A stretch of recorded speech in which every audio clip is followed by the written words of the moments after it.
You're watching the Mary and Joe show on Miss Chrono Chronicles, Rachel Raw Truth's channel, and the Mary and Joe show on YouTube or on Facebook if you're listening. Please say hello in the chat. We always like seeing who's listening. And I must introduce my co-host, Marie Tarot 504. Good evening. How's everybody doing out there? Excited about tonight's topics?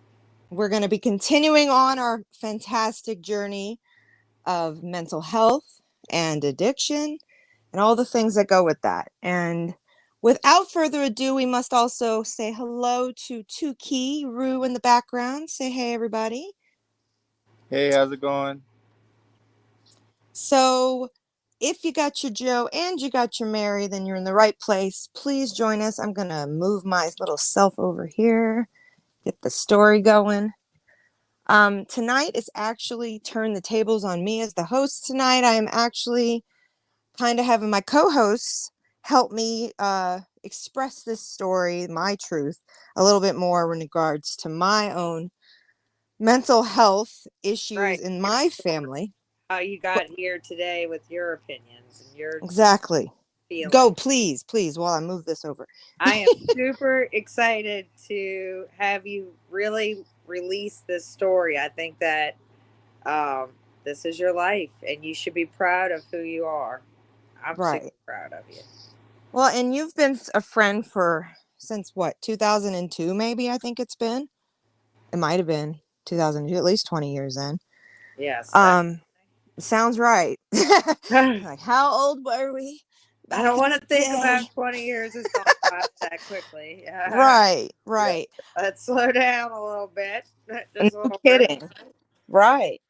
I mean, this story goes back a lot farther, though, than 20 years ago. But we can say that during those 20 years, my lovely friend Marie has literally heard, seen, and physically experienced things that are hard to believe are okay in a family dynamic, number one.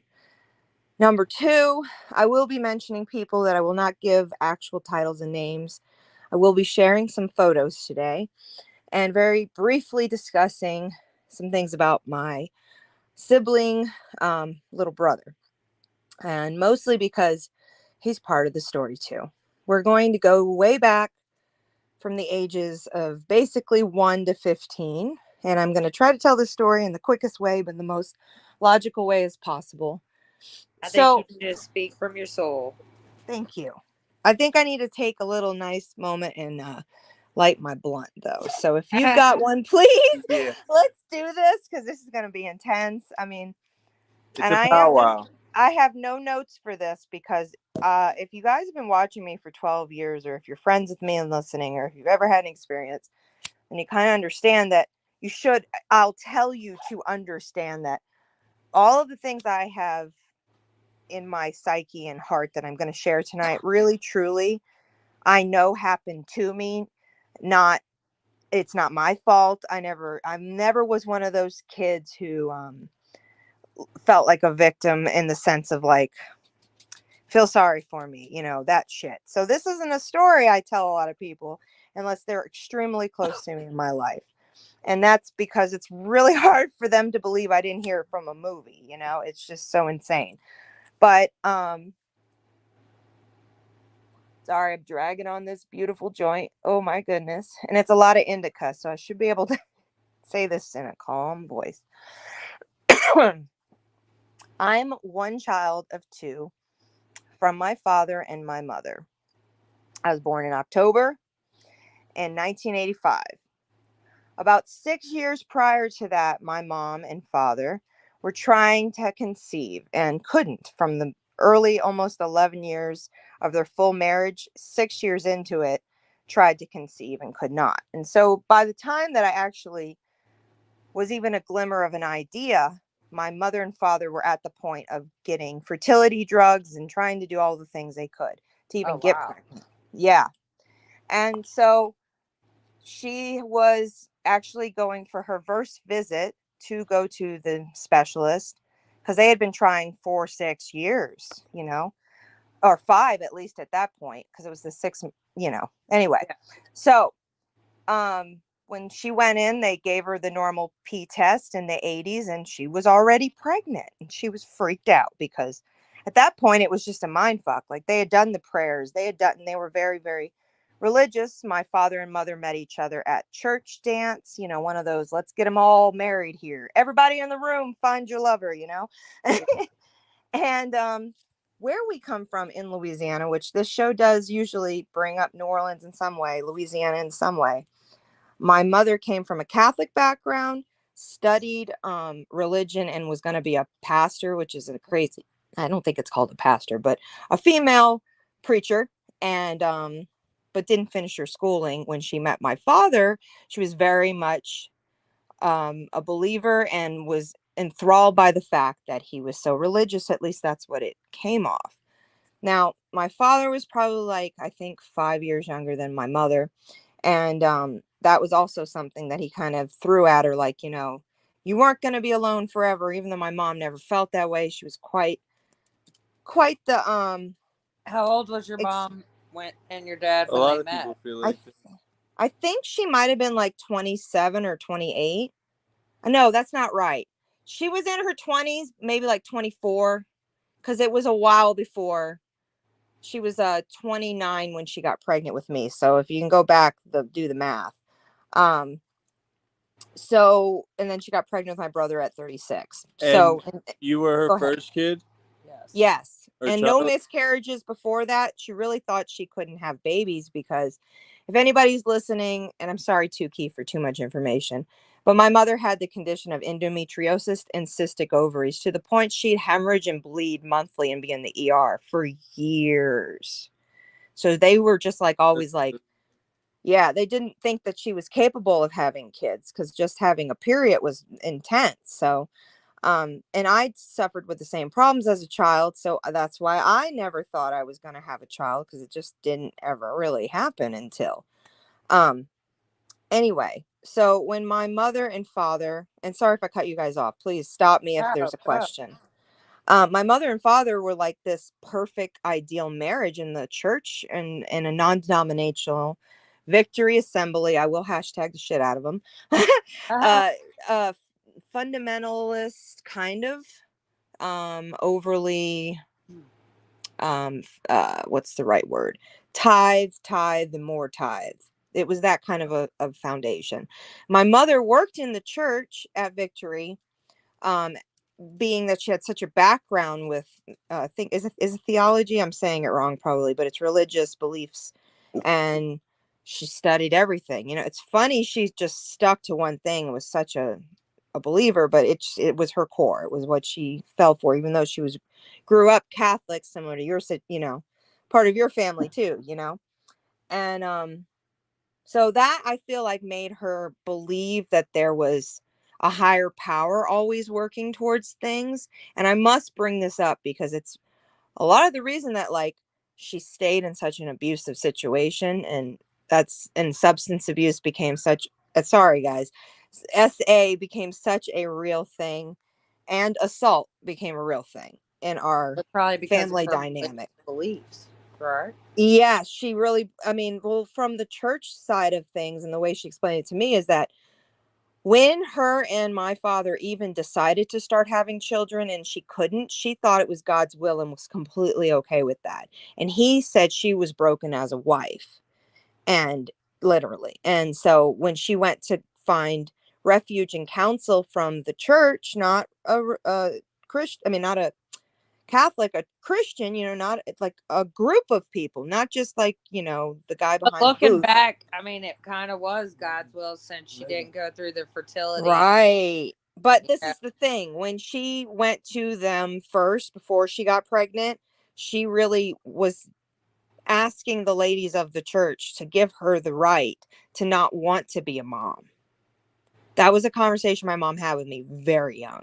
So and that's something I must say, because this is a situation where someone becomes a parent when they weren't really supposed to, or didn't really know if they should, and all the things. And I have no resentment. I think that's very important.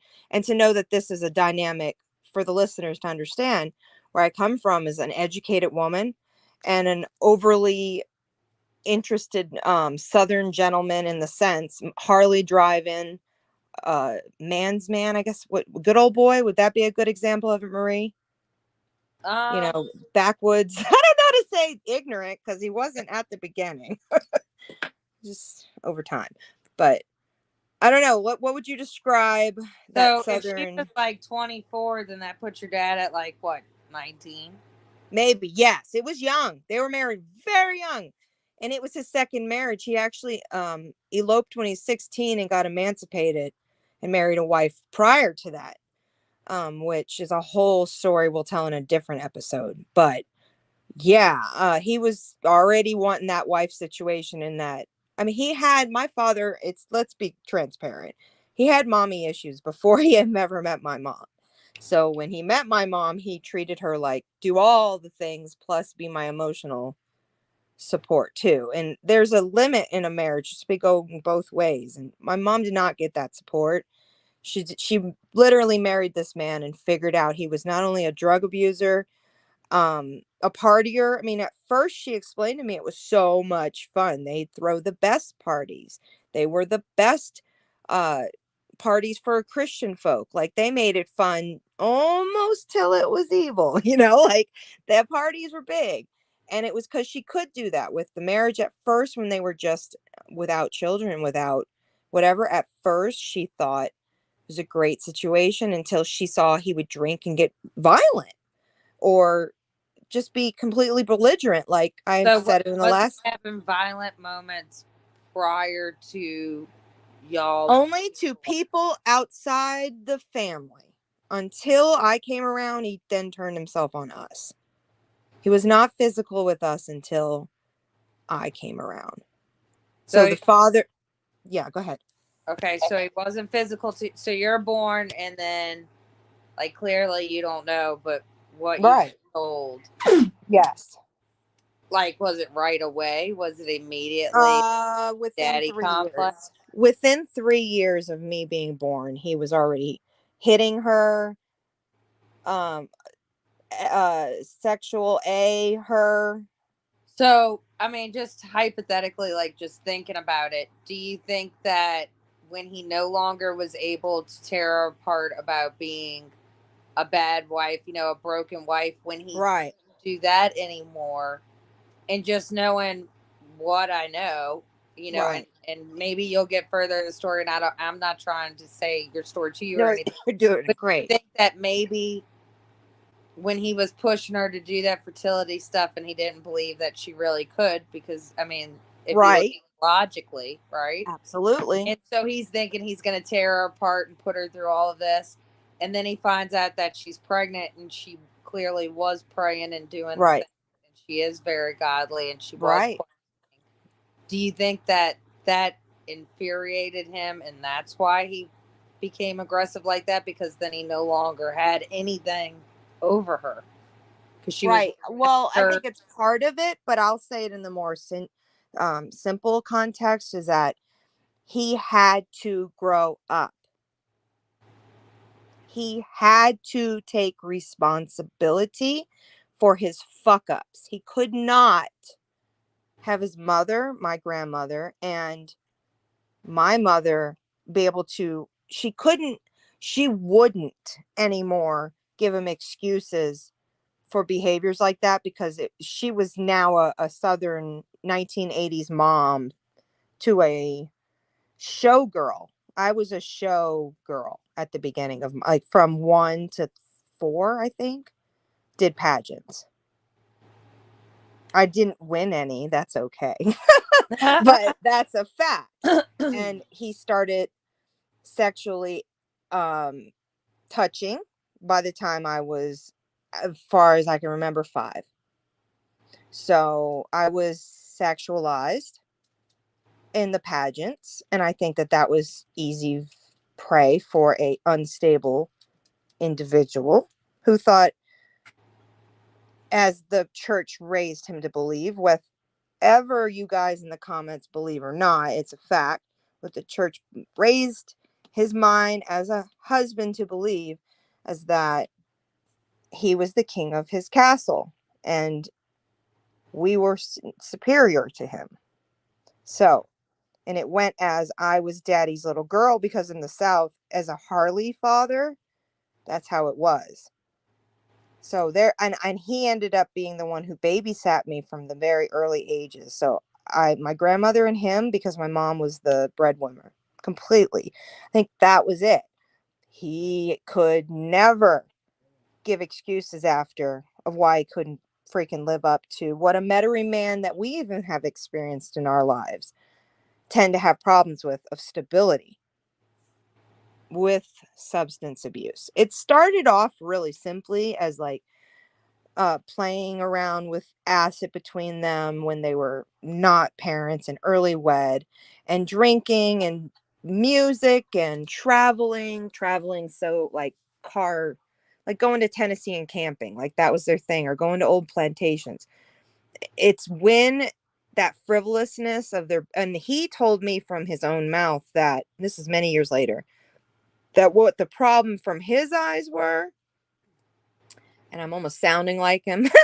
The problem from his eyes were is that my mother spent too much money and just disrespected him as a husband. That was his words. So sometimes he had to put her in line. That was his words. Right. And I think as what her words to me about the circumstances early, because what we talk about is he didn't just physically beat her, he would throw her against the wall with me in her arms, like take me and her and throw us against the wall. So, what was he so mad about? Was it something like an argument He that was had starting? What chronic would spike pain. this? So he had chronic pain from a motorcycle accident when I was 3, I believe. He got addicted to pain pills, and in the 80s, they would keep giving them to you, but for whatever reason, he ended up being told, I think it was morphine is what he was addicted to. And then they gave him methadone and Most painkillers are derivatives of morphine. right. But what I understand from this is where the story is hard for me to explain, because I had a great mother. Even though she made some poor decisions at times, I had a great mother who was very active and wasn't a helicopter mom, did teach me morals and values. But I'll say, from her choices in allowing people to manipulate her, I mean, abuse is abuse. So I'm sorry I'm saying the word, but it sways your mind. And my mother was never involved with any of the drugs besides acid a small period of time.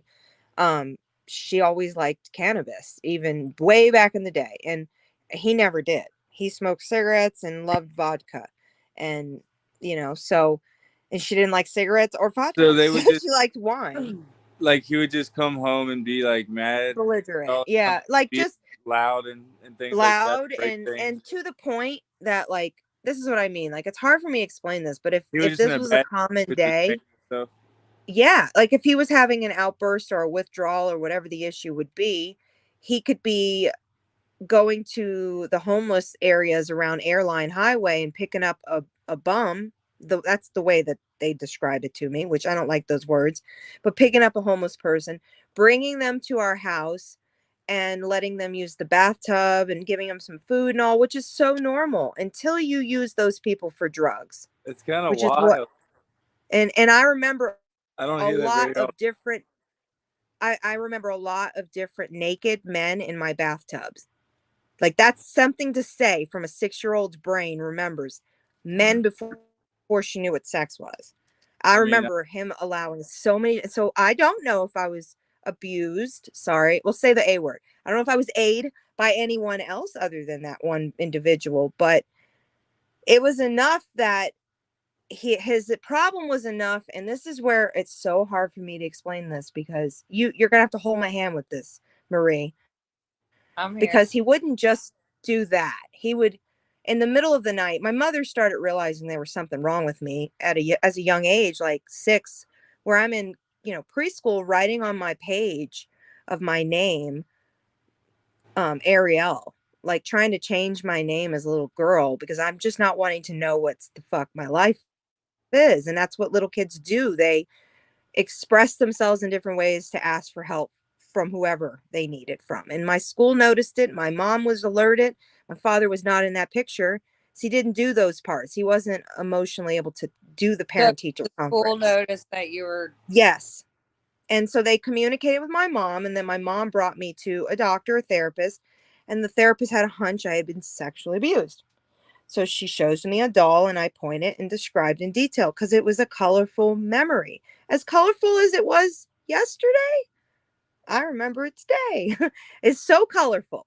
And so I didn't know at that point that was wrong, what he had been doing in the bathtub and touching me, or chasing me around the house with what I was told were B12 needles, but I believe they were other hypodermic needles with who knows what substance from who knows what bum.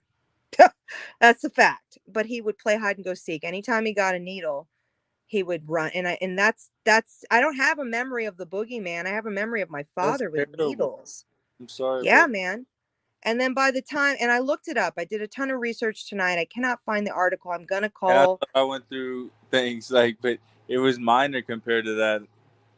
Well, I mean, So and this is what I mean. Like, I don't go around telling people this crap because I should be a lot more fucked up. Like, I have my YouTube channel and my life to prove I don't make shit up, you know? Yeah, you've conquered yourself, and some of the things Well, you've been and around are the big. liver disease that I have, all of my specialists, all of my doctors and everything who, because hepatitis C is transmitted blood to blood. My mother had it and I had it. But my mother never used needles or anything. The only thing we did do between each other as children were share toothbrushes when we go camping or something, which isn't something I suggest anyone should do. But the way she described it to the doctors, and I can remember it clearly, is I'm a child. I grab the toothbrush and stick it in my mouth, right? All of us know babies do that.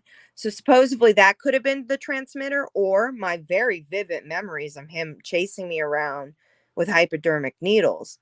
And when the doctors would, evaluate me, psychologists, all, from even internal doctors checking if I was sexually abused. Sorry, I cannot stop saying it. All of them were like, she has been groomed for a while, like, meaning I really real I rationalized it and I normalized it.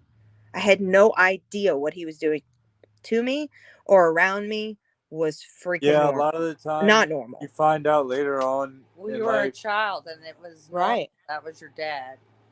It's Right. not something you expected to be and a wrong lot a lot because of it was people feel always. guilty too, and that's See, normal. this is the one So thing I can honestly say from seeing.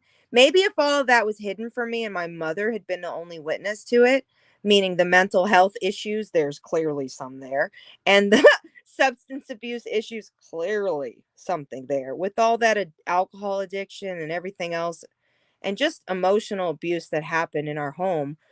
My mother at one point, like, honestly, I think if all that had not been shown to me, then I may not have the anxiety I do. I may not have the physical problems I didn't. They really believe, the doctors believe, that he probably not like chased me and injected me, but chased me and who knows what. Like, who knows, I have blackouts. I don't remember all of it. I only remember a little bit.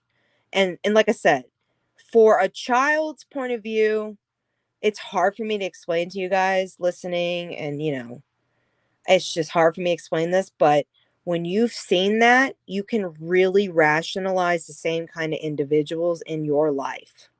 yes, I have dated it's a lot very of easy to psychopaths. rationalize. Like myself, I grew up in a household where smoking and cocaine, and it was the 80s and 90s, and there was a lot of Right. parties going on, and you just knew when you were going to certain houses what was taking place. And there were kids, I was a kid, there were kids around, so it was very easy for me to rationalize that that was acceptable behavior because it had been behavior. Now there was I knew from a young age that there was certain people that we didn't talk about it to, and we didn't say nothing, and so Right. I had to have rationalized that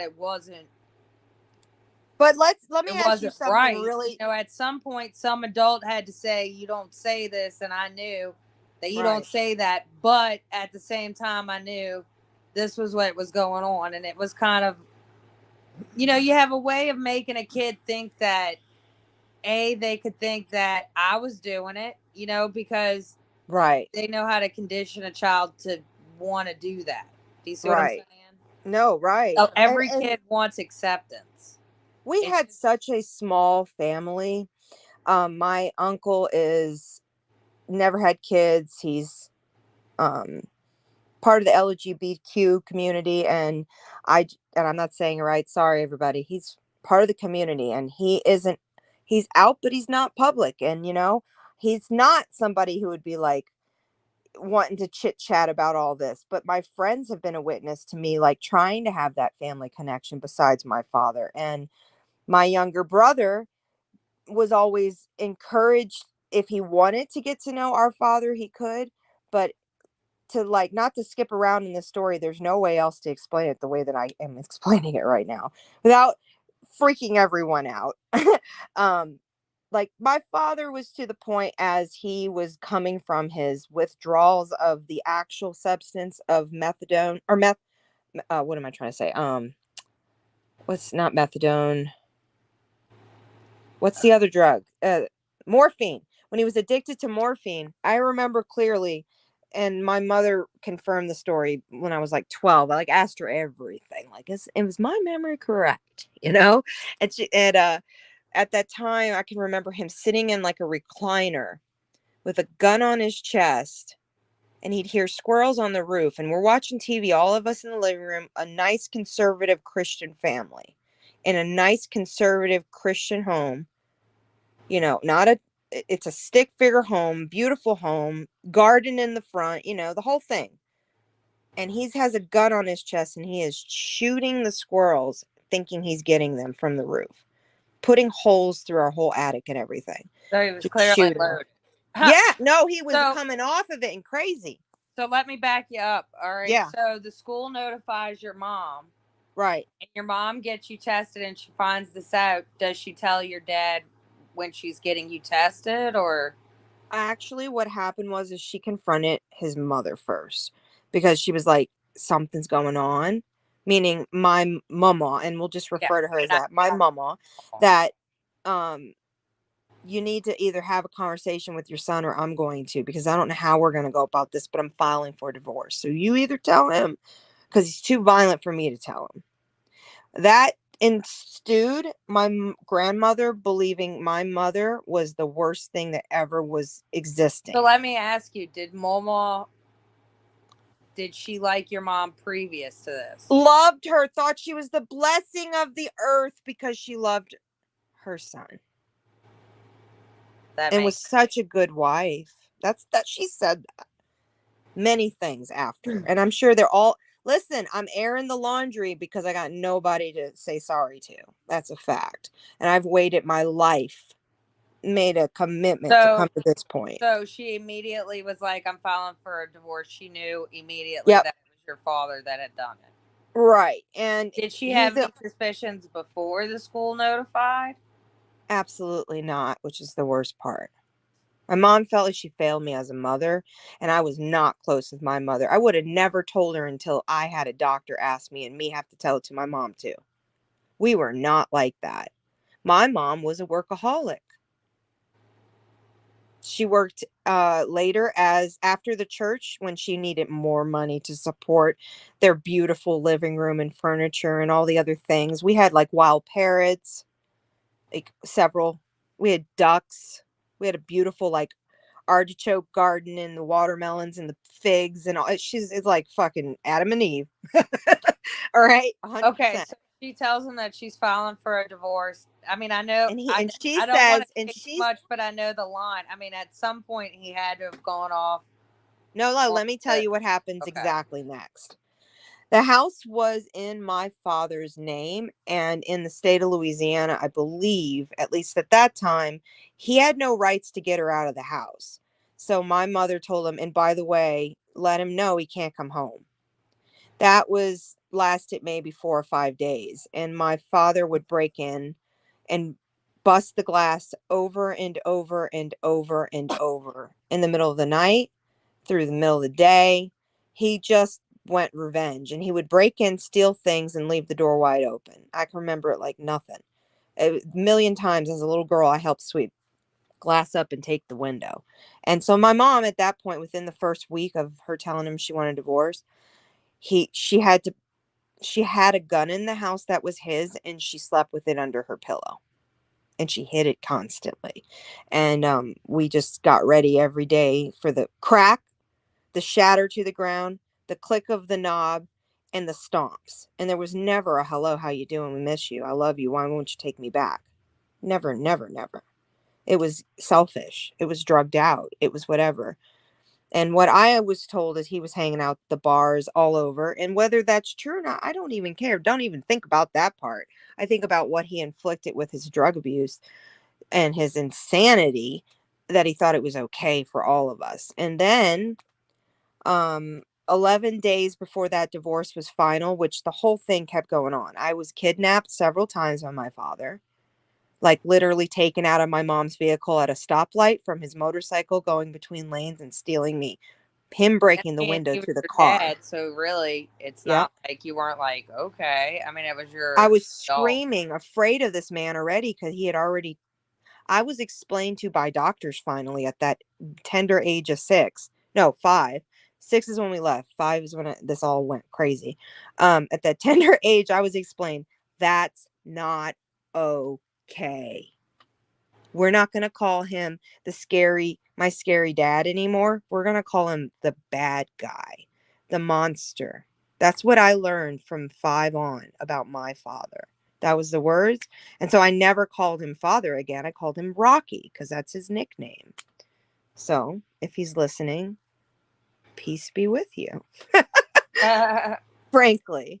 But yeah, I mean, at the reality of that age, I so, became, go so, ahead.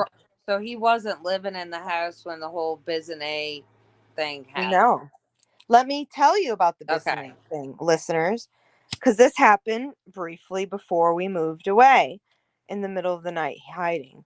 And it was I'm telling you, Marie, my mom gave me the date today because it came to me, and it's Valentine's Day, 1990. So on Valentine's Day, he came So pause to, real quick. If anybody out there has a way to get Times Picayune articles that is listening, please please help contact us. us at We need help. Rachel Yes. Rachel's email. I think it's Rachel Raw Truth, correct? It's streaming across the bottom of the screen. Yes, Okay. people. Yes, please. Please Um, do contact us because we would love to have those articles simply and there and, was and a articles news from further back as well on when video. you're doing research. Yes. And that's one thing Yeah, that there we have was, a problem getting a I hold. am going to contact the police department to see if I can actually get those documents. There should be there. That's public record, and I'm related to the circumstance. I Did don't you know. have did you have some pictures of around this time or anything that I you were have a video I will be showcasing later of the okay? day that the thing happened. It's kind of crazy. So, um, this is about a two-part story, but let's put it in the, I don't know, where should we start? I think we should I talk about the bombs first, or should I talk about the choking? Well, I think that we should The back choking up. and So calling he police. found out and he was breaking in and he was Right. kidnapping. So you said 11 days before Before the the divorce was final, he found out. My mom found out she was pregnant with my little brother. But it's funny because she never intimately asked him to get her pregnant in those 11 days before the divorce was final. What happened was he broke into our house one night, and he knew the divorce was going to be final soon. So he decided to rape her. And he told her, from what I heard later down the road, in her ear while he was raping her, trigger warning if anyone's listening, that you're still my wife until you're not. So, in my mom's eyes, and my heart's broken because she never told me that story. I had to find out from my mom's best friend's daughter, who was listening to the whole conversation. And she was much older, around 10 or 11 when the situation happened. She remembers very clearly, and was pretty fucking shocked I didn't know after my mom passed. So my mom tried to protect me, and if my brother's ever listening, unfortunately, that's the circumstances to his story. And it's a heartbreaking one. So my mother, within maybe 2 months after she found out she's pregnant, was so depressed. I don't remember a time that my mom was pregnant and happy with my little brother. It's a very strange memory. In fact, she quit cooking she just decided to, she had the money to, she was working at a law firm, to just eat out at Piccadilly all the time. We would eat out there every single night. I can remember it like it was the coolest thing in the world because I was a kid, you know, Right. but You got she you couldn't do it. did. She couldn't cook. She couldn't do it. She felt so betrayed by her circumstances. While she was pregnant that entire time, he still kept breaking in. He just never touched her again after the divorce was final. So she was pregnant, divorce is final. We're living in that house still. And at this point, she has my little brother. She's mopping the kitchen floor, getting rid of things. You know, she's trying to do the nesting thing before she has him. And she's mopping the floor when her water breaks. And so that was interesting. She didn't call 911. She had contractions and said, get in the car, and drove herself with me to Children's Hospital. And if anybody's listening, just digest that. Just digest that. I'm sure there's plenty of other women who have done that. But like in a circumstance that you don't know Children's what Hospital's kind of far if you think about it. well, we lived in Bissonnette, so we were around the block, but you know The what I'm west saying. side. Yeah. Okay. West. Yeah. Okay. The That. yeah. On the West Metairie side of it. But anyway, so she drives herself. Um we are there, the epidermal you know, the what's the thing they put in your back? The It broke in her epidural. back. It So broke were in you her in back. the room when your brother was born? No, I wasn't. She was alone. So where were you? I was in the lobby waiting by myself. Then family showed up later. My mom was very alone through the entire circumstances. In fact, my grandmother, my mom's mom, she had no support. So imagine the mental illness she's going through, the depression and whatnot. She's having a baby by herself. Neil's breaking her back. All the things, okay? And I'm just trying to be the strong. I did a lot of the adult things that you probably shouldn't have done. Just I was able to handle it. I didn't even think it was any strangeness. Like I had snacks sitting there alone. But the family told her because my father was so violent and abusive and scary, they weren't welcomed to like she didn't want to be around if there was a chance he would be around. So my own mom's mom was like, fuck off, and left her just due to the circumstances. I can't say that's the nicest way to handle things, but that's the Italian German way they did it. And there's several family members that are like that. So if you're listening, guys, we all know, high five. Like it's just the way it was. And she was harsh with my mom. So she was alone on that. And the only friend she really had was her best friend Karen, which is the friend who'd explained everything, daughters, you know, anyway. And she was trying to convince her to stay out of that house up until the birth. And she didn't listen. And so when then she did have my little brother, we were all in Miss Karen's house for a few months because she's terrified.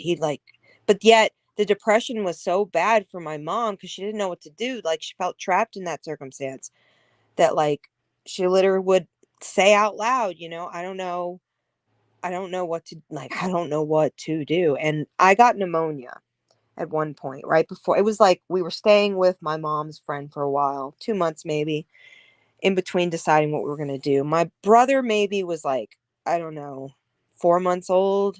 So yeah, a couple of months. And I had pneumonia. Very bad. That's probably why we went back home. I got sick. We're in this living room and it's snowing. So I got to look up the information when they had that snowstorm, but it had to be wintertime when we moved to Colorado. But this is where my entire situation with Colorado changes. And it's so hard to explain the story because people just Wow, don't that believe. must have been a big deal moving to Colorado. Well, let me tell you how it But did happened. the I had Were you, visiting thing were pneumonia. you happen before or after? I thought No, that was no. Let me tell you. The day I got pneumonia, I was crazy, like sick crazy, right? Vomiting, all the things, like shaking. And I remember my mom taking the blanket and wrapping me up like a little burrito and putting me in her lap. And she was crying and she's feeling horrible. Like she's got a newborn baby. She's breastfeeding. The whole situation's crazy, right? And I think as a mom, from my perspective now as a mom, I believe that she was like, I'm done with this, all of this. Like, we got to get away from here. This can't be how, like, I don't know what she was thinking. Maybe PTSD in the moment of like, is he going to show up? Like, how long can I just sit here and deal with this scary feeling, you know? And she pulled out a map that we had underneath the table. It was one of those 1980s glass tables. I will never forget the thing. But she pulled out this map, laid it on the table. It was the United States. And she's like, Rachel, we're going to play a game. She's crying and says, close your eyes and make a circle. And I just didn't know what she was telling me to do. And I remember she didn't explain it. She just took my hand and was like, make a circle. Okay, make a circle. Now stop. And I stopped and we hit Denver. And she booked tickets with the last bit of money she would have, that she ended up quitting her job that following week at the law firm down in Portrush. So I don't know what the heck it was, but I'll find out. I'll update you guys because it's worth sharing the details. And did your dad know that y'all were moving? Nope. Nope. In the middle of the night, a few days prior, like I said, a few days before, this is how quick my mom did this. This is fact. So she flew out there or took a train. I think it was a train, or flew out there to Denver, got a job in Denver, flew back home, quit her job less than 2 weeks. In that less than 2 weeks, we had a garage sale in the morning. And if you remember garage sales or have ever had one in Metairie, they're insane. There was loud banging at like 5 in the morning. People camped out. It was not a joke. They were banging because my mom put in the ad in the Picayune, everything for sale. She just hoped that Mama wouldn't see it, right? Right. At 5 a.m. in the morning, all these people bought everything out in probably 30 minutes. My mom's, and I was not told this was happening. I woke up and was just like, what? My Barbies were put in boxes right in front of me, like out of my bag that I thought I was leaving, because she told me we were moving, but I had no clue. I had a pink bike. She's like, oh, that kills me. I'm sorry. But I had a pink bike, and my best friend, Hannah, her mom was notified we were leaving, and she's like, I'll come by and buy as much as I can. She bought oh, this is so weird to share. Hold on. I gotta light this joint. Sorry, guys. No, My it's fine. mom's Was my your mom's oh, best friend, one of her best friends that was friends with Carrot, Peggy. I hope she's listening one day. She was a good woman. She knew my mom was struggling, had to leave. She knew all of it. My mom only told a few people because we couldn't let my father know. If And she called Peggy and was like, listen, I'm having a garage sale this morning. Bring Hannah over. Tell her she could take whatever she wants. And Peggy goes, I'll hold on to whatever I can for Rachel. And she did. She held on to a lot of stuff until I was later in life I could get back, which is so weird. I have the Barbie house right now in my storage that Hannah saved for me till she was like 15. oh And wow, that's yeah, awesome. man. Yeah. That's real friendship. Right, man. I Like, and love it stuff wasn't like their that. fault. There's always They light used inside of stories too. right. They owned the awesome playhouse playground thing that was right by Chuck E. Cheese that got, or no, it wasn't Chuck E. Cheese, it was across the street. It's where the splash gun thing, whatever, on the corner of the ramp is, on the way to Best Buy. Do you guys know what I'm talking about? They owned that place. That's who Hannah's family was. And it was an amazing thing because we would have a lot of great childhood moments in that place. It was big. And I think I'm getting it confused. No, they took some of the equipment and put it over there. They did. It was the Chuck E. Cheese building, like Playhouse Funhouse or something like that. I'll find out. Yeah, Anyway, my I remember father that. started going into that building and harassing them and asking, has Cindy come around? Like, it's a Lifetime movie, Scary. He was doing that, and I wasn't allowed to hang out with Hannah anymore after that. But Hannah did what she could in her life, even though she had nothing to do, or honestly even understanding, because like when I was 13 or 15, I think it was 13 when I got it back, she told me to my face, my mom never told me why I had to hold on to this stuff. I just loved you. And she would send me things. We were not PayPal, pen pal friends. I mean, it was a weird thing because, and bear with me, listeners, like when you're dealing with that kind of stuff and you're just like, I don't know why, but this is life, I guess. Like, I moved to Colorado in the middle of the night. She boxes one giant wardrobe box with everything we owned. One wardrobe box, the one that comes with the little bar, a U-Haul box, and she shipped that to Denver. Mhm. She found an apartment Mhm. within hours of us getting there, which it's an odd situation because she came on a flight, she got the apartment, had the stuff shipped because I think Karen might have been holding the box, but ships it over to Denver. And me and my cousin Tammy, which I will get her on the show, she has already said she wants to tell the story that concludes this one because it's freaking insane. She was 19. She's my only cousin that I have that my mom kind of, in a way, raised because there was other family members who were alcoholics and whatnot in our Italian family. And she was just there for her. And Tammy uh, ended up, and I don't mind saying her name because she wouldn't mind sharing it herself, but Tammy ended up driving my mom's vehicle with me and all the other things that are breakable in from the house that we left up, obviously, and then went to that apartment building. She didn't even know where we were going to be living. She just knew she was going to take the risk, leave Louisiana, and go to Denver to an address that she's going to meet her cousin, you know, and because I'm her second cousin, and be there, anyway. And a month after she moved in with us, she felt so homesick for New Orleans, like it does for you, all of us. She wrote a note to my mom, and it wasn't mean, it wasn't whatever. She wrote a note, and she snuck out in the middle of the night out the window and took a bus home.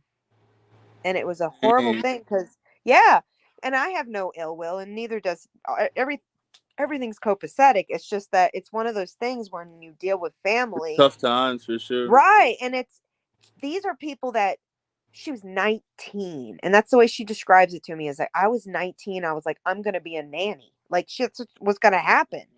She was gonna take care of us while my mom worked, and she would maybe have a job. It wasn't even her lifestyle. Like, she was such a New Orleans woman. And anyway, she had, it was like, kind of what I can explain it is why I don't share my story with everybody, is that I don't want people to just see me and see like the things that happened to me. Fuck that, man. No. You know, Right. fucking see me. Yeah, you do a Right. lot of really cool things with Oh, what you thanks, man. had and what you want Well, to do can come true. right. You know, No, but I feel like you're a that's good what, person still. thanks, man. I appreciate that. I mean, and the thing about it all is that over See time I how we can kind of, reinvent ourselves. You know. well, I don't relate to my father other than in the creative ways and in the, like, I can make something out of nothing. He's creative in that way. My mother was mental. I'm very mental too in that way, not in a bad mental, I think we all are, but all it's human. just the sad thing is that politics and doctors and corruption, and I can say it like that. Politics, what am I talking about? New Orleans politics is how my father never got in trouble, even with proof that he had done things. Corruption, money gets you through anything if you have a good attorney, especially in the 80s. And denial is something that I got my entire life from the grandmother I mentioned and the uncle and the other people. Everybody doesn't believe the story. Nobody believes it. My mother only got back But in they have touch. to believe. So after y'all left is when your dad lost it. No, he was actually in La La Land after that. You know what he though found? Okay, so what did he lose? Let's talk about it like that. Okay, good example. I'm sorry. Thank you, Marie. He broke in the next time, saw that the house was empty, including curtains gone. Holy fuck, motherfuck, what the fuck? And she said she never locked it that last time, which I think is funny as He hell. breaks in and the door's just not even Yep. Right, right. Great moment. interesting. Stupid What a ass. I turn of hope you hear events. me. Dumbass. Anyway, he breaks in, and into the kitchen he walks, and he walks through the house, but he walks into the kitchen and there's a box on the ground. And the box on the ground is one of those, like, I don't know, Macy's, Dillard's clothing boxes, right? Like a little two-piece thing. And inside was all my artwork. All my kindergarten, all church work, artwork, which a father should pick up and love, right? My mother told me that she left that in the middle of the kitchen for him to either really care or for Mama to appreciate that she knew she loved me. And she didn't want to make her completely feel like she was completely heartless. He walked into the garage, and I have to back up because I never told the story about the bombs or anything yet. Sad. He walked into the garage and saw that his Harley was still there. But none of his clothes were there. Everything else was gone. My mom sold everything. The rest of the house is empty. It was clean too. She cleaned it for him to sell if he wanted. Wow, that's Um, actually yeah, kind of a nice gesture. right. My mom, In a way, she after all told me that, later that when she saw Waiting to Exhale, where there's a part in the movie where they burn the clothes in the driveway and she just walks away, my she just mom was like, walks she did away. it better. She's Like like, the she bigger did it person. better. Right. And so let me back up to the story that probably is why my mom decided to leave town. It wasn't just, it was two incidents. I have video footage for one, and the other I have to find the criminal documents or actual news reports because they do exist. The street I was on, and I have featured my old house before, and the house is already sold, so it doesn't matter. But this street Bissonnette is like maybe, I don't know, 4 or 5 blocks. It's a long block, but it's a long street, okay? And the first incident that scared my mom and me was on I'm not sure if this is the Valentine's Day or the other one, but I remembered this date and it's means something. Uh I think it was Valentine's Day. He was coming to visit me. Yep, that's what it was. He was coming to visit me on a visitation. He had lost his visitation after this incident right here. He was drunk when he came or high, who knows what. And he was banging on the screen. My mom would lock the screen but look for him, right? And he would bang on the screen, but he was banging like, I'm going to break that fucker. Why'd you not let me in right away? And she says, hold on, let me unlock the door. He breaks into the screen. I guess she did that because he's breaking everything. I'm now remembering. You know, God. But he breaks the screen in and he immediately goes to start choking her. And then she goes to call 911. And then he takes the electrical or the cord that's along the it's been a long time, people, since we touched a cord. The cord that's attached to the phone, wrapped it around her neck and started to choke her, and she started to pass out. And she was screaming at That me, sounds call like something 911. out of a movie. It's fact. I have a video of her. She recorded it after the incident of what looked like the house, and she, in her This could calmest have voice really she turned into could. something even worse. That's crazy. Oh, How it gets worse. things Let me just tell you. So he didn't finish that. I think initially he came after her. She fell to the chair. She might have repeated the story in this video. I'll have to review it. But anyway, she fell to like the recliners that would rock, fell to a chair, and he started to yell at her. He picked up the lamp and threw it at her. She ran. That's how it was. She ran to the phone and he wrapped the cord around it. It was one of those long cords. And she started to choke. He ripped it out of the wall. The phone could not call 911. She started like desperately telling me as I was standing at the door scared to scream like a 6-year-old little girl in a ball, but not on the ground, standing with my hands under my chin like, what the hell do I do? And I'm like, Mom, stop, Dad, stop, what the fuck? I'm not saying what the fuck, but Yeah. and the she says to go get help, and I run across to the next door neighbor and bang on the door. Now, I'd never talked to this guy, and I found out much later that he was a pet, if you know what I mean. Anyway, I ran, knocked on the door, screaming, saying, my mom's about to be killed. I need to call 911. They called 911. He ran out the house, right? Ran out the fucking house. That's what got court order of no visitation anymore and a restraining order. That was when it became real. I can probably get those documents for real. But then the next time that got us to decide to leave town was literally, in no exaggeration, I think it was a Sunday. Maybe I don't even know when this was, but it was a Sunday because we were in church clothes. I remember that. We were getting ready to leave. You know, you shut doors, you turn off lights. And if your parents out there, you probably tell your kids to do the same shit. My mother tells me to shut the garage door, and I go to shut it, and I see all this black stuff fall out of the doorknob and onto the floor, like enough that it's too weird.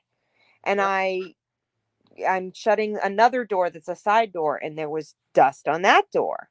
Wow. And right. And I'm like, what the fuck is this? And I don't know. I'm a fucking 6-year-old. And I remember being like the girl who's like skipping through the house, like toot, toot, toot, toot, toot, and I'm shutting doors and seeing dust and walking out to the front door. And at the front door, I go to slam it and see that too. So there's 3 doors that I saw that had it. I go out to the car. My mom is waiting for me. And I say, Mom, there's dust in the door. And she says, what? I said, there's black dust in the door. And she goes, wait a second, turns off the ignition, walks into the house, looks at the dust at all the doors I say. She goes, oh, sweetheart, you did a good thing.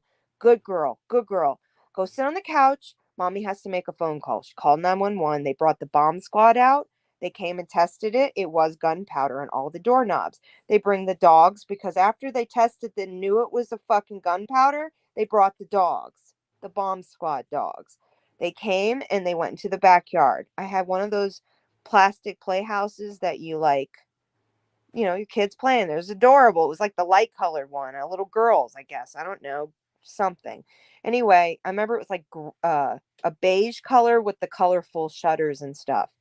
And they found an ice chest with cash rolled up in Ziploc, so it was separated in the ice chest with also separated Ziplocs of dynamite ready to go. So he had buried in a ice chest underneath my playhouse enough dynamite to take Bissonnette off the map. And so Wow. that's when I say corruption is real. He got away with all of that and continued to be a successful business owner who actually works with the police department on the North Shore. Yeah.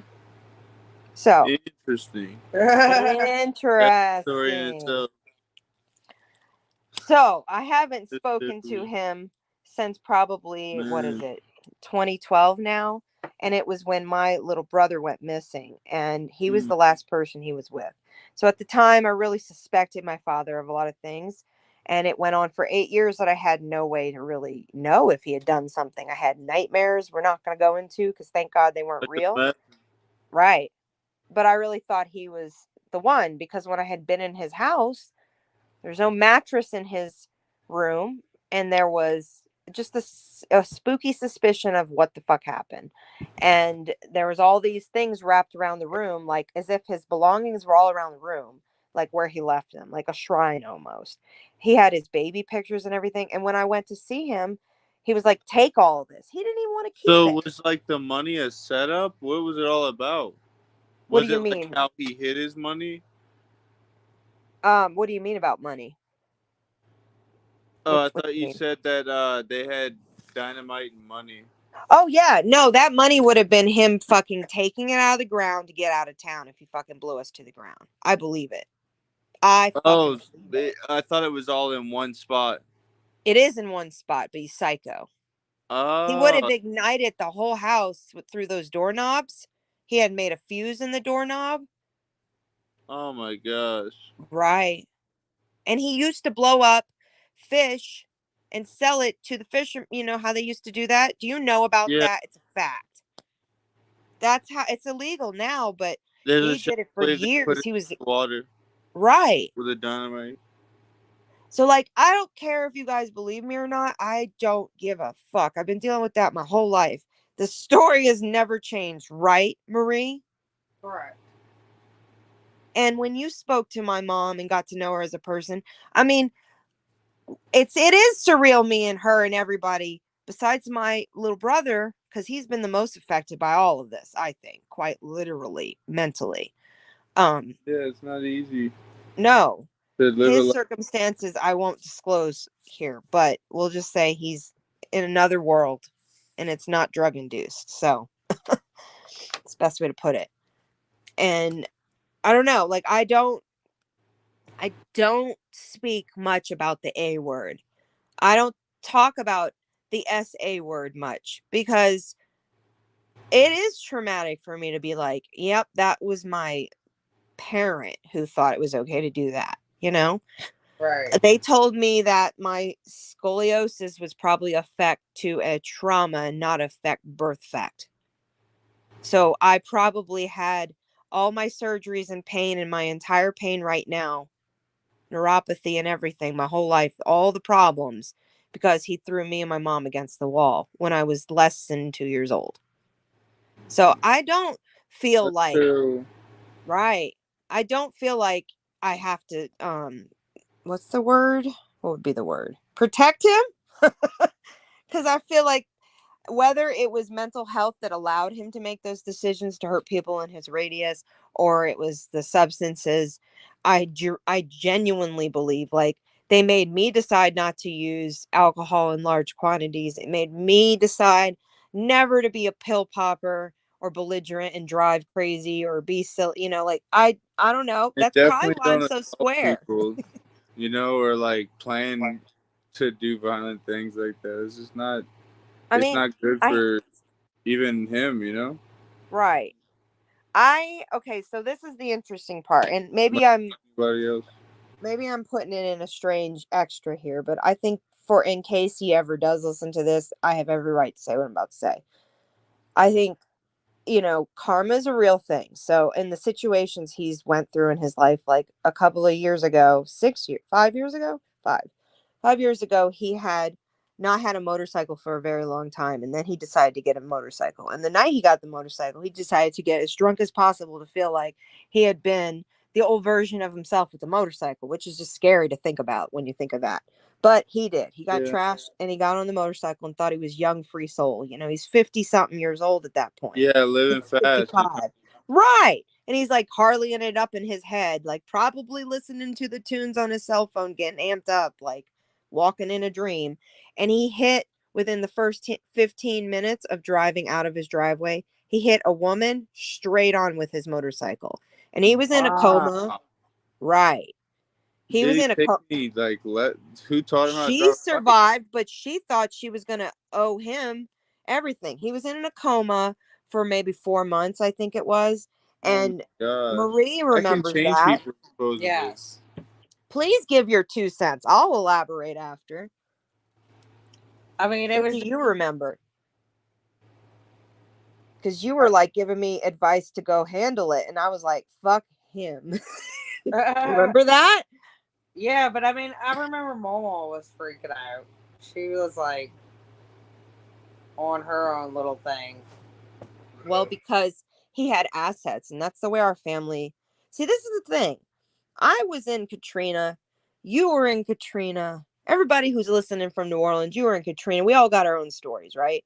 But I became more of a humble person after Katrina. My father and my uncle and my grandmother became stingy, greedy bastards after Katrina. That is a fact. Something changed in their brains where they were like, "That's mine. Everything's mine." I don't know, like just real strange trauma behavior. Okay. And even Momo drank for a little while. So that's saying a lot. Like it was everybody handle it their own way. I do not point fingers how people handle it. That's not what I'm saying. It's that she saw an opportunity when he became the potential power of attorney she could be for him, which nobody was. So I was his daughter. I'm next to kin, and basically I wanted to probably make logical decisions. But I was a brand new mother of a 1-year-old at that point, and there was like no fucking way. I'm pretty sure, was it 3 years ago? It might have been 3 years ago. I remember he was young, and I was like, "There's no way I'm taking me and him and dealing with that guy and trying to. I'm not going to go there to sabotage the shit, but I don't want to be involved with it." Right. That's frankly it. Like, and I told my family when I was 13, I'll just make it real clear publicly that I wanted nothing to do with an inheritance or any wills or stuff because for me it felt so much of a damaged, torn fabric of that family that money wasn't something I wanted to hold at the end of the experience. Like, period. And I went into hiding with my mother for 4 years until she found out she had breast cancer and then contacted my grandmother and said, "Hey, so we're here." And then my mother, what was it?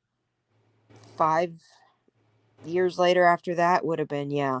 5 years after that, my mom's cancer got much more aggressive. We moved to California. We couldn't make it very long. We moved back to Louisiana, and I met Marie here and had a successful high school, end of a middle school, and successful 4 years of high school. Had great connections. Still have wonderful, like, family, real family connections. And so at that time, experiencing Louisiana and my father through even having the restraining orders and whatnot, my grandmother just always was trying to go against the grain. Like, you asked me the first question, like, how did she feel about your mom? Like, did she care? She cared only until the minute she was no longer part of the family. And then the day my mom passed away, which is just a mind fuck, all of this. You can remember.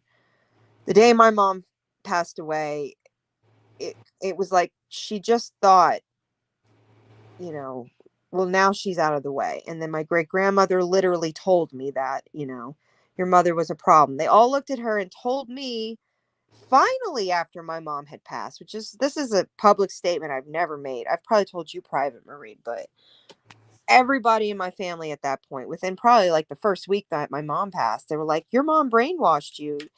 Your father never did anything. Just admit it. Just say it out loud. And I was like, I'm fucking dealing with grief and my mom and fuck all of you. And I had to live with my grandmother at that time. I had already been indebted to a vehicle to her. I was working 2 jobs and going to school full time. Um, it just was a weird thing. And I was always on occasion see him drive up, and I would do everything I could if it meant hiding in the bathroom. If he would try to come and see, because there was no active restraining order after I was about maybe 18, I would assume. Yeah. And my mom passed away when I was 18. So I just thought, I'm an adult now, I'll fucking handle my shit, right? And do you remember him coming to my birthday party by chance, drunk? Nah, My 18th birthday party? I don't know. I don't really Oh my remember at this. God. He started a fight in front of all of everybody with mom. Yeah, it's such a great thing. So that's what I'm saying. And it's anyway. There's bad person mentality there, and then there's also who, like the question we started this episode series with, that is why we've had to make it such a big point to put all this back in perspective, because everybody should ask this question. Does mental health create addiction, or does addiction create mental health? Issues. Right. That is my facts, that I am now lost everybody in the radius of like having to be sweet about how I feel about the A word that was 100% put upon me, and I was a child and did not ask for any of that. And definitely don't teach my child to think that he's okay and he's a pray for anyone.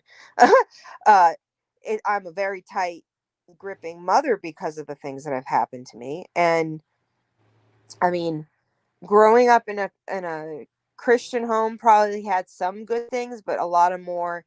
I wasn't allowed to spill my feelings. I wasn't allowed to say, like, I really asked God many times why this happened to me. I never asked my mother. Like, that's fucked up. you know? I mean, So religion has go ahead. a kind of, I don't know. I mean, I don't know your dad's story really. You know, Right. I know brief little parts that I've heard over the years, but I mean, religion and Metairie have, it was a crazy time. The Catholics, the generation before us, our parents' generation, and the generation right before that, it's kind Right. of crazy how they really were into this. And I wouldn't be surprised if these boys were getting molested in these Catholic. He went to every single private, like he was in the Jesuit or all the fucking whatever they are. He was all of it. Every single special upper scale school he was paid to get into, he got into. And he was kicked out of every single one. And unfortunately, and it was drug abuse issues and it was violence. It was just belligerence. Like, it's very hard for me to see past. Like, I'm well aware he's mentally ill, and I'm well aware that something created that. But I also believe you cannot. So now he's went into his life to point fingers and say that he's holier than thou, and so it's Well, of course. meaning he literally is. I don't know how to put this. All right, he has a female in his life right now, from what I understand, and I'm not far off from this, who is easily been abused in the past, so she's easily prey now. So he has a pattern of hurting women. The woman that my mother um had the blessing to speak with at one point, her situation of being married to my father after my mom, like the third wife, she's in hiding right now, so I will not give her name or anything, or to even to protect her identity. She's in hiding because of the things that he did to her. And then the fourth fiance, I don't think she was a wife, that didn't last very long, and she was a bodybuilder, and that was the woman. My mom would make little snark remarks, which I think were pretty sweet compared to what she could say with what he put her through, about, well, she's a bodybuilder, good, she can kick his ass now, no more violence. Yeah. It's ridiculous. And then the most recent situation is now a hospice nurse, and from what I understand, she's easily been abused several times. So like I just don't, I can't, and I actually spoke to her face to face, woman to woman, and was like, you're in a very dangerous situation right now, lady. I would really rethink your situations. And me, you might think he's handsome, whatever it is that get you happy, but this is not a safe environment, I'll tell you now. And for what I understand, there has been a lot of smooching over the years. Momo's only told me parts and pieces, and I just don't even want to know. I just don't even want to know. But I don't know. It's hard to understand that. You know what I mean? And then I am a mother of a little boy that he only knows bits and pieces of my situation. So it's like, how do we explain this? I'm gonna tell him just like I told you folks, but it's rough because that's like similar to the feeling I feel like if I was listening to it, of being related to a serial killer or something. Like, they're just bad people out there, unfortunately, that make good children. I don't know. you know? It's Yeah, fucked up. everybody has the right to be themselves, and so sometimes people do bad things, and sometimes people like to do good things. Right. And there's always a mixture because we're all human, but Right. people have a preference to. I found that there was like three different types of craziness, Right. and I came up with the idea that there's constructive craziness, destructive craziness, and then there's just kind of craziness, Right. or in the middle, like chaos.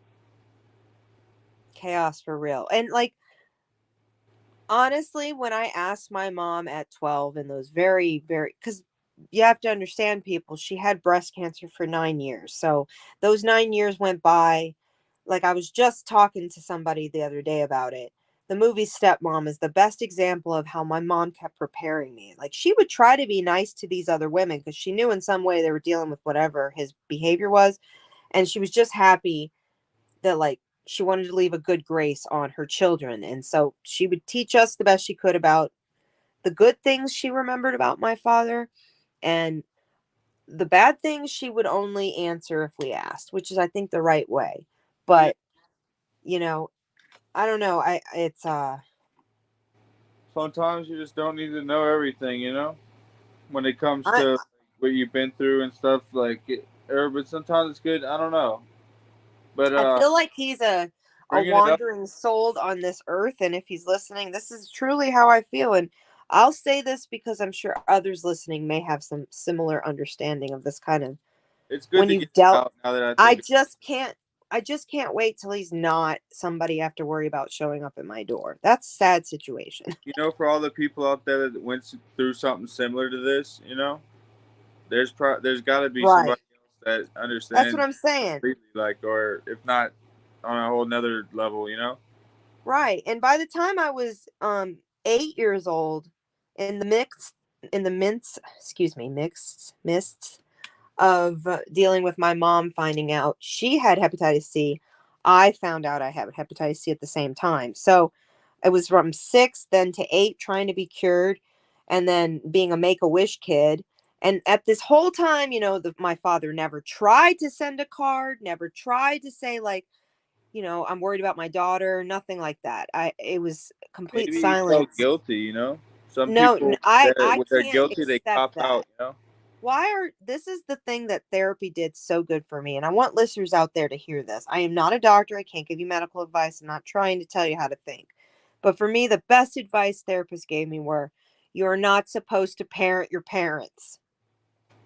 Yeah, They you're were right. supposed to be your parents, and there is no justification for the things they put on your back that were not your responsibility, including the A that they did to you. And let's make it clear for substance, the abuse they did to you, anything they mirrored for you. It's not your fault. And that's important. I don't have any freak. I'm a very strong person because of that statement. I never felt I never felt like that. Why did it happen to me? I had a lot of therapy, you know, a Right. lot. So I don't know. I think that's the other thing is if you haven't dealt with grief with a therapist or you haven't dealt with like the substance of what happens with substance abuse. If you haven't dealt with that, meaning the neglect that could happen, the emotional abuse that could happen from those people. And honestly, when I confronted him about all of this to his face, his response to me is, I have no memory, but if I did that, I'm sorry. And I said, well, thank you for saying that. And he said, but I know I didn't do it. So I'm only saying it so that you hear it. And I was like, excuse me? So I didn't accept it after the second statement. I was like, you're out of your mind. Gone. So, I mean, I don't know. I want people out there to feel free to add to your own situations and share with us your story. Um, like I said, I knew in my life from an early age going to be, like potentially short lived that I had to spell out what like my story was. I always How knew did that I you had to. get Denver to parachute? How did I get to parachute? Well, that's a good fucking point, Marie. In the middle of us hiding, we were in Denver. And then my mom, after 3 years and finding out we both had the liver condition that I mentioned, HCV or hepatitis C, unknown where we got it officially. Um, the doctors and whatnot were like, you probably need to start taking treatment and doing whatnot. And they found, she found that like Western Colorado, where I live, is kind of just the most peaceful place. And at the time, she didn't know she was going to get cancer yet. She only had a liver disease and she worked at, just trying to do the treatments. And at the time, I know she applied for disability but did not get it. She wasn't like going to go on that route officially. In fact, she was so depressed about even needing to like move away from a city and being a workaholic like I am. So it was it was hard for her to like let that ring spoke, but out where we live now, there was nothing out here. We had yodeling on the radio. It was just no music, nothing, and no internet at the time. But we move out here, and we moved to Silt, Colorado, which is kind of in between Glenwood Springs, or let's put it like this: people who are more broad, Aspen meets almost to the Utah border. We were like in the middle of that, some odd. And it was a small little town that Doc Holliday, I believe, was the one who is buried in the mountain over there. So some very big historic names in this area, but in Garfield County itself. And my mother, after we moved to Silt, it might have been a few months, found out she had breast cancer. And the lump she found was the size of a peach. And it happened overnight. She had had a mammogram. It was clean. And like, I'm not making it up. It was literally how she explained it. It was like, I had the mammogram, and like maybe 5 days after, I'm in the shower and feel this giant lump. And that's it. Just it was a very progressive cancer, and the cancer went to her lymph nodes immediately. She had a double mastectomy by choice immediately. She didn't even need to remove her breast. They could have just worked on it, but she's like, forget it, take them. And then went through 175 treatments of radiation and 4 rounds of chemo. And this is all done in this area, in this valley. And we moved all the way slowly to where I live now in this town.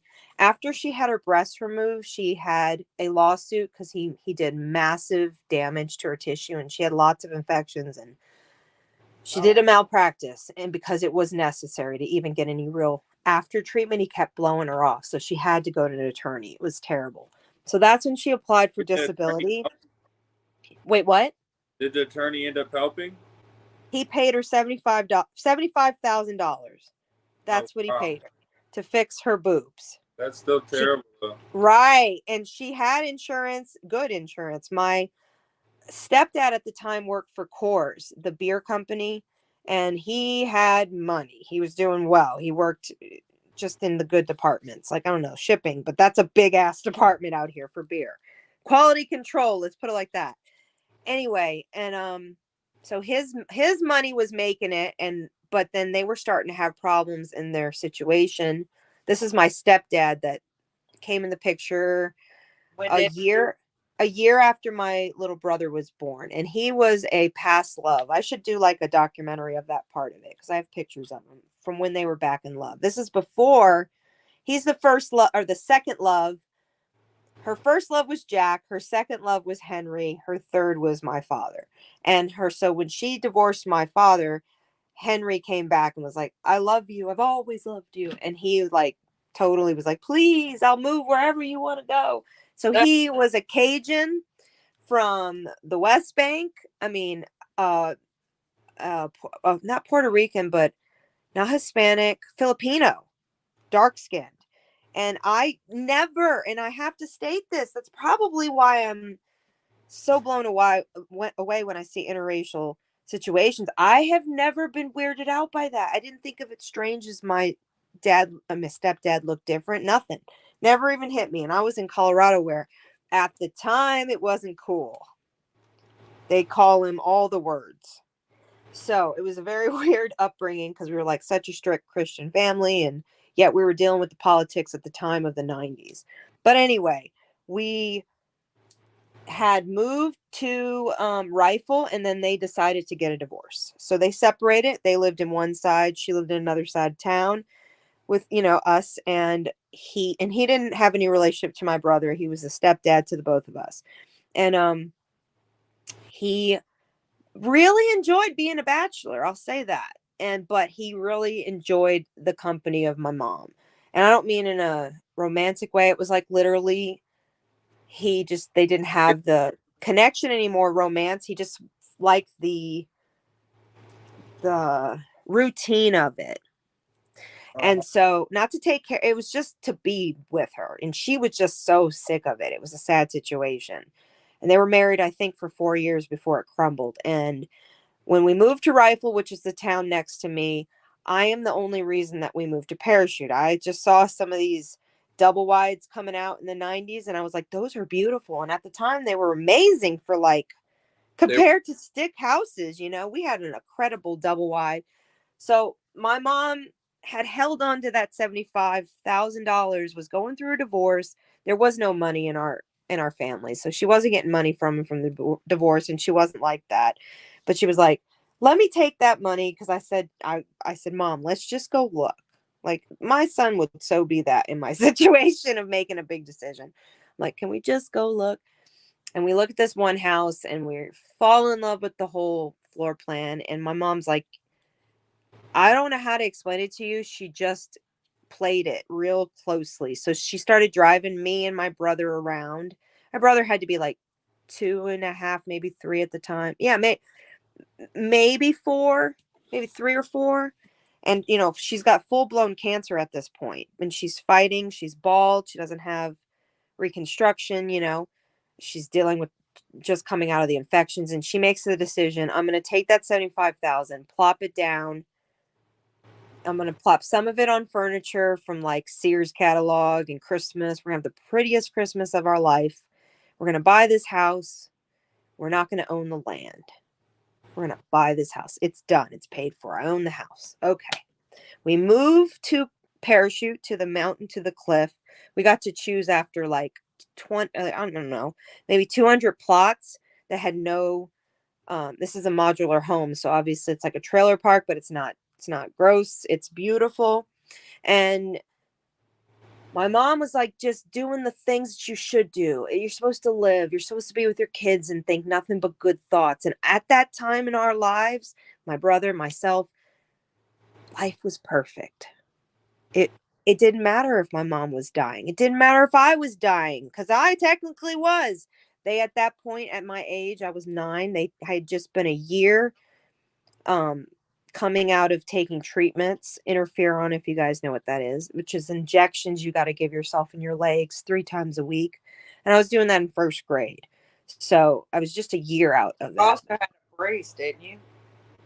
The brace I wore at 23 hours a day. It was a full casted brace. So plastic, I don't know, plexi, I guess it would be, like thick white plastic.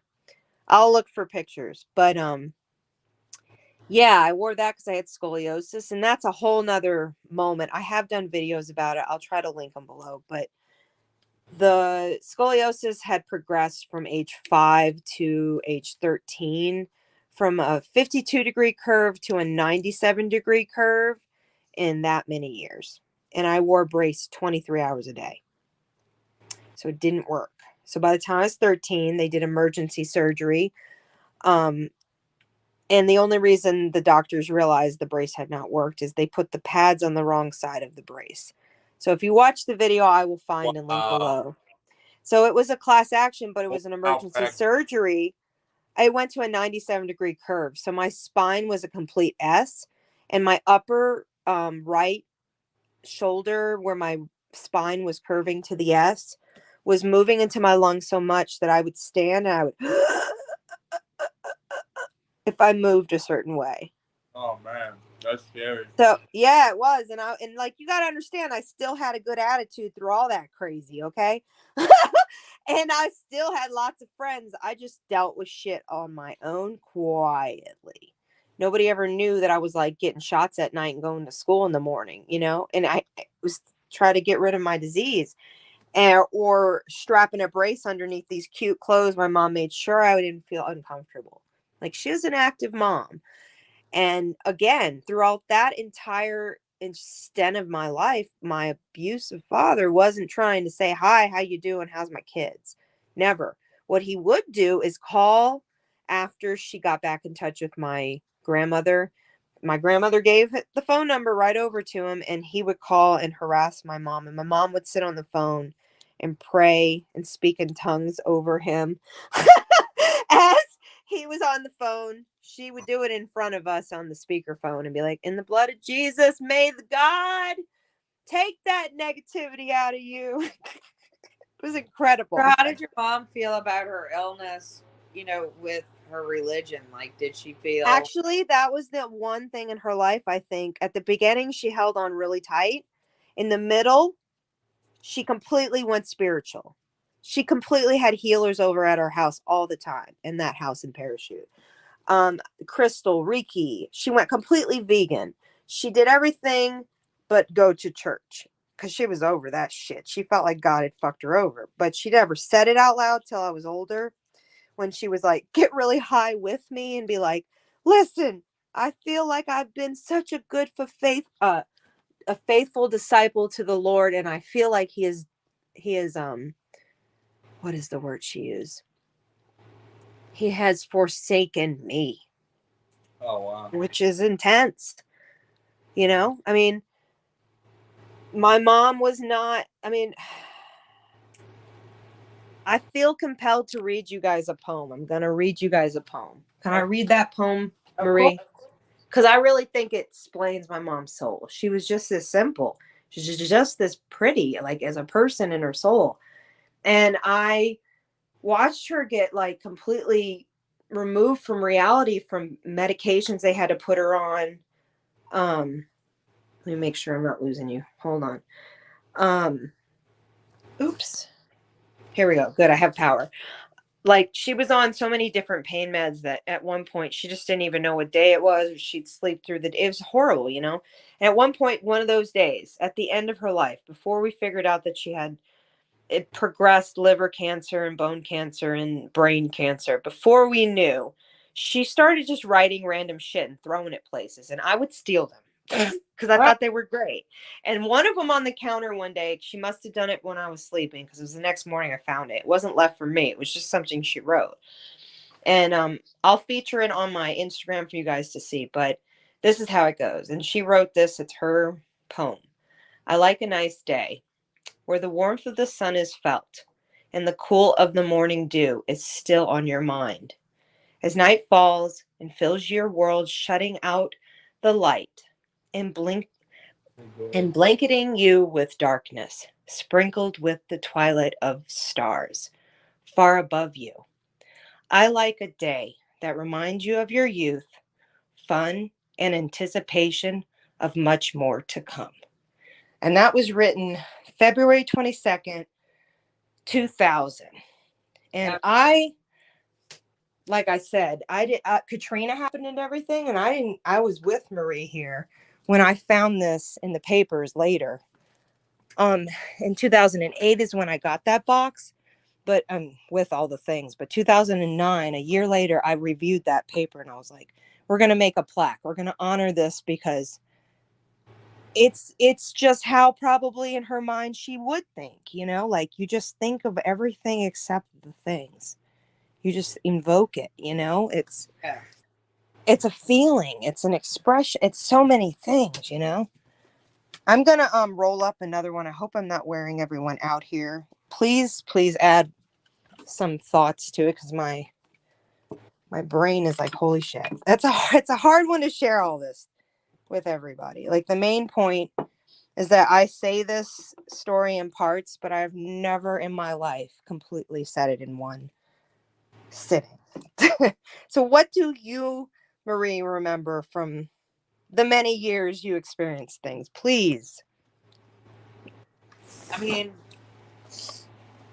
I think that the mental health issues stemmed further back than your dad.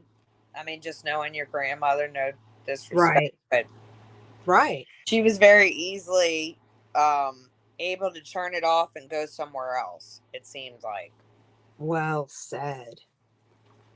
If things Well that she said. didn't like, she would just be like, "Oh, Rachel, that's enough of that," and then want to talk about what was on TV or. She never, and I'm not making this up. You guys can, if you know my grandmother, if you know me from high school or anything, I have shared this with people. I'm sure you'll remember this after I say it, Marie. My grandmother never watched the end of a movie because she got anxiety. She didn't want to know how it ended. What the hell is that? That's strange mental health to I have me. the I'm same like, you're thing. really, what? Well, I mean, there's different versions. Like my version is when a movie's on, I can't sit for too long before I feel uncomfortable and have to move, and it's like I can't get into it or feel comfortable enough to grasp everything sometimes. Are you a book reader instead?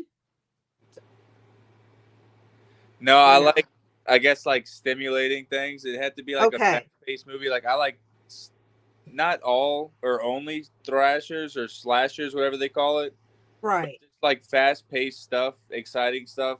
But even then, sometimes I just can't watch the whole thing. I mean, I'm sorry, I interrupted you, Marie. I'm rolling this up. I'll shut up. Yeah, but it's a weird thing. I guess it's like that I got PTSD or something. I can't sit for too long without feeling like anxious for some reason. Like I'm not a health professional, but wouldn't we all agree here, including yourself, that your PTSD stems from plenty of family problems? yeah, I Um, guess I just don't feel comfortable anywhere, you know? Not very I often. was told by a therapist, more than one, that my PTSD is the closest to a military, non civilian PTSD as you could have. Like, I am so chill about the war, it's not even funny. And I guess so. I don't know. Like, I can't. You can't unsee a memory. You can't unsee it 50 billion times. Especially. That's fucking PTSD at its finest. You Yeah, know? Even grief can do that. Like where you keep seeing your family. You know, it is real. I think I have a lot of memories that I don't even recall that were that life changing, I guess you could say. Right. I don't know. I try and write stuff off or undermine things, you know, just to like cope with it, I guess. Mm-hmm. I want to see if It I can helps. share this. I want to give a few odes to my mom real quick, just to give the viewers an idea. I'm going to attempt to do something. I have set it all up. Let's make sure it works. Because I posted something on my Instagram today, and I want to pull it up and show you guys. Hopefully it'll work. Let's attempt it now. Share screen. And I'm sure, like, honestly, I'll probably do more chit chats about my mother's stories because I have plenty, but here we go. So I posted this morning. I hope you guys actually go and follow us because I've been posting things for the lovely Marie Tarot 504. Please go follow her. Are you there? Yes. Oh, sorry. Yes. Okay, so let me see if this will work. So this is me, I think around 4. And this is pretty much what my whole family, this is the example. I actually had a friend the other day mention, shout out to Mac, that from the view of my family growing up, it looked like such a good situation, like such a happy family, when I was actively being traumatized at this age, probably daily. I was being kidnapped at this age, all kinds of fun stuff. They were fighting for at least a year and a half before the divorce was fully final. So it was a nightmare. Um, this is my mother and me at, I think, Lafayette Park, probably on the lake. Isn't there a big lake there? There Yes. is. Yeah. I think it was paddle boats. Me, very tiny. I think I might have been a year and a half here. Oh, look at the awesome comments. We're getting all kinds of nice viewers. I appreciate all of you. It's been wonderful to see all the support. So this is my monster, my father, my mother. I probably was a year old there. So from the perspective of everybody in my mom's church and everything, she told me that she kept it all to herself. Um, so if you didn't Which see the last episode, go check it out. Hold on, let me click out of here. Say that one more time. so that was very common in Metairie, any type of abuse that was going on. And probably all over the place. You know, they were stepping into a different time at that point. The 80s and the 90s were really a different time where women were, I believe, starting to step out. And I know that we're going to talk about this in many more episodes to come. Oops, sorry, I was on mute. My bad. I was going to say yes. I mean, honestly, I think,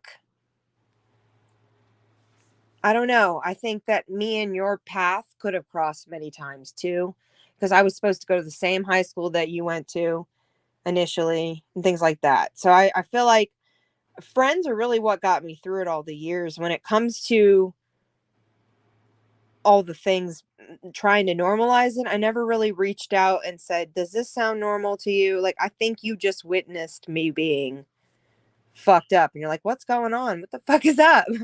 Like, I would smoke cigarettes and sneak behind cars. Remember that? I'm like, I'm stressed out. I can't even I explain think it. the thing was is that both of us had our own situations and we were coming from different kinds of abuse but also the same kind, and we just related and we knew not to ask the questions. Right.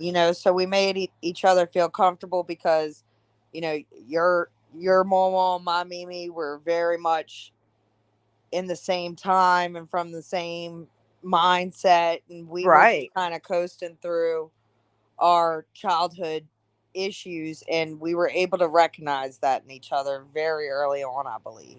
And Right. so it was more of an acceptance where a lot of people our age weren't finding the thrill in going to Walmart and looking at everything and then putting a lot of it back and buying what we could afford because we didn't have the money. We were working. You know, Right. we weren't getting it from anywhere else. We were both very much workaholics and knew that we had to push forward. And I think that we were able to see that trauma and And you were bond. living with your grandmother too at the same time. Yes. I didn't feel completely alone in that one. I'll say that completely. I mean, there'll probably be many more interesting conversations that we will touch on about what happened after my mother passed away, because I think me and Marie became very, very close friends after that. And that's probably the dynamic of listeners who don't understand our friendship is that it goes way back before anybody and it was a sisterhood early, early, early. So I appreciate your friendship. I want to say that. And I appreciate you allowing me to. Appreciate yours too. We go through our roller coaster called life, but we're hanging in there. Hey, I think it's our Italian roots that we've had ups and downs, but it is a small world. And, that's the other part. We'll talk about other stories about small world in the New Orleanses. And we appreciate you guys listening tonight. I really appreciate everybody allowing me to share my story. If you did get to the end of this, let me know. Say hi. Please go follow the lovely Marie. I would like to just encourage you guys also to see that. Let me pull this back up a second because we are going to continue to do this kind of setup every time. Hold on, let me pull it back up real fast. And Share. also, if there's a topic that you would like us to cover, or if you have a story that you think that needs to be said, we do want to provide an open space for anybody that's dealing with anything that they're having a time. And sometimes you just really need somebody to understand you. And I Right, think or that we let can you tell provide your that. story. That's right. That's the truth. So if you're seeing on the screen right now, this is the main Miss Chronic Chronicles. But if you click on these little links below, you will see that both of these are kind of mirroring each other's, but there are some more interesting things. Like this post in particular, I wanted to feature just to remind you guys that the blue dots that you see here are when we go live. So we're already on the 15th, is it not? I think it's the 15th. Yes. So we will be back on the 17th. I hope you guys are ready for our next interesting topic and all the fun things. But I appreciate everybody who has come on Thank you so much tonight. for sharing this story, Rachel. I know it was hard, and I hope it was a release for your soul. I'm glad to Keep have on said moving. I am done chatting about it. I will point to this video in the future. But everybody have a great day, night, wherever you're at. Do you have anything to say, Tukey? Or did we lose him? We've lost them. I hope That's all right. everybody Have a stay good night, blessed and everyone. blessed be. Thank you. Bye.